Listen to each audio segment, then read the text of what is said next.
Baik, Assalamualaikum warahmatullahi wabarakatuh. Perkenalkan, nama saya Tasya Inggraini dengan NIM C1C023003 dan yang saya hormati dosen pengampu mata kuliah Akuntansi Syariah Bapak Dr. Wimi Eka Putra SE MSI.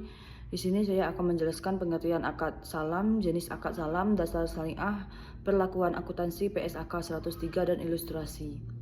Di sini adalah latar belakang. Akad salam merupakan salah satu bentuk transaksi dalam ekonomi syariah yang memiliki karakteristik unik, yaitu pembayaran dilakukan di muka sementara penyerahan barang dilakukan di kemudian hari. Akad ini biasanya digunakan dalam sektor pertanian, perdagangan, atau produksi barang yang membutuhkan waktu sebelum siap diserahkan. Keberadaan akad salam memberikan solusi bagi produsen yang membutuhkan modal awal untuk menjalankan usahanya, sekaligus memberikan kepastian bagi pembeli terhadap harga dan spesifikasi barang yang akan diterima di masa depan. Dalam praktiknya, akad salam memiliki beberapa jenis yang sesuaikan dengan kebutuhan dan kesepakatan para pihak, seperti salam biasa dan salam paralel.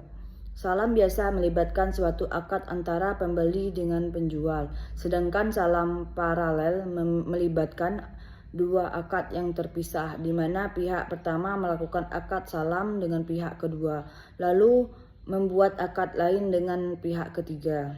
Selanjutnya itu pengertian akad salam. Akad salam merupakan salah satu bentuk akad dalam ekonomi syariah yang termasuk dalam kategori jual beli, dengan mekanisme pembayaran dilakukan di awal atau tunai, sedangkan barang yang diperjualbelikan diserahkan di kemudian hari sesuai waktu yang telah disepakati. Dengan kata lain, akad salam adalah transaksi pemasaran barang dengan spesifikasi tertentu di mana pembeli membayar penuh di muka kepada penjual, dan penjual berkewajiban menyerahkan barang sesuai kesepakatan pada waktu yang telah ditentukan. Selanjutnya yaitu jenis akad salam. Akad salam biasa atau salam tunggal. Dalam akad ini, transaksi hanya melibatkan dua pihak, yaitu pembeli atau muslam dan penjual atau muslam ilahi. Pembeli membayar penuh harga barang di awal akad, sedangkan penjual berkewajiban menyerahkan barang sesuai spesifikasi yang telah disepakati pada waktu yang telah ditentukan.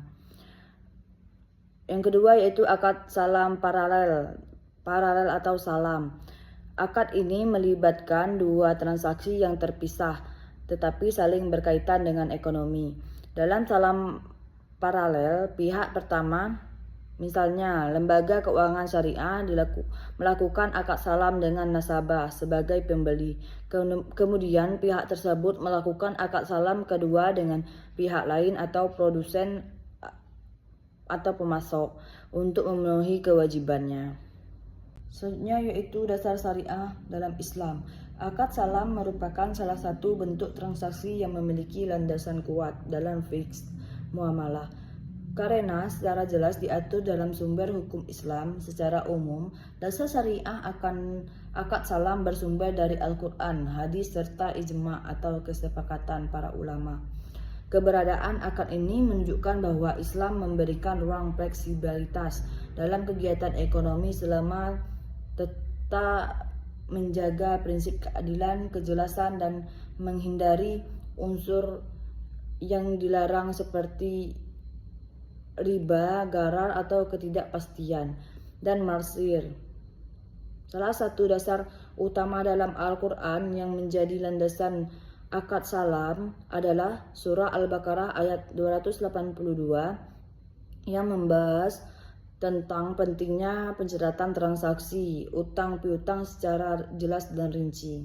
Selanjutnya itu perlakuan akuntansi PSAK 103. Perlakuan akuntansi untuk akad salam di Indonesia diatur dalam PSAK 103 yang memberikan pedoman mengenai bagaimana transaksi salam diakui, diukur, disajikan, dan diungkapkan dalam laporan keuangan. Standar ini disusun untuk memastikan bahwa setiap transaksi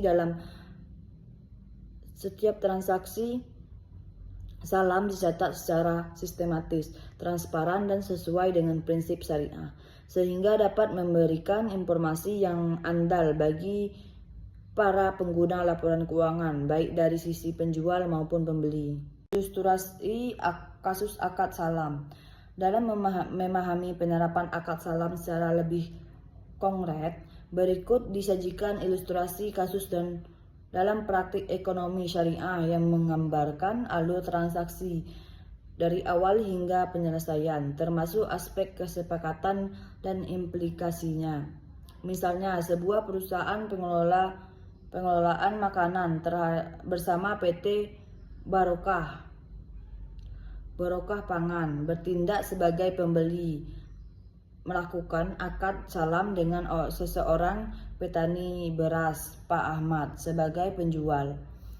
PT Barokah Pangan memesan beras sebanyak 10 ton dengan kualitas premium yang akan diserahkan dalam waktu 4 bulan hingga disepakati sebesar 10.000 per kilogram, sehingga total nilai transaksi adalah 100 juta sesuai dengan ketentuan akad salam. PT Barokah Pangan membayar penuh di awal akad sebesar 100 juta kepada Pak Ahmad. Baik, selanjutnya itu kesimpulan. Akad salam merupakan mekanisme pembiayaan dalam ekonomi syariah yang mampu menjembatani kebutuhan modal bagi produsen dengan kepastian pasokan bagi pembeli. Dengan sistem pembayaran dua muka yang menyerahkan barang di kemudian hari. Akad ini memberikan manfaat nyata bagi kedua belah pihak, terutama dalam sektor pertanian dan industri kecil. Selama dilaksanakan dengan prinsip kejelasan, kejujuran, dan kesepakatan yang transparan, akad salam tidak hanya meningkatkan efisien transaksi, tetapi juga mencerminkan nilai keadilan dan keberkahan dalam kegiatan ekonomi sesuai syariah. Itulah yang dapat saya sampaikan. Apabila ada salah kata, saya mohon maaf. Wabillahi taufik wal hidayah. Wassalamualaikum warahmatullahi wabarakatuh.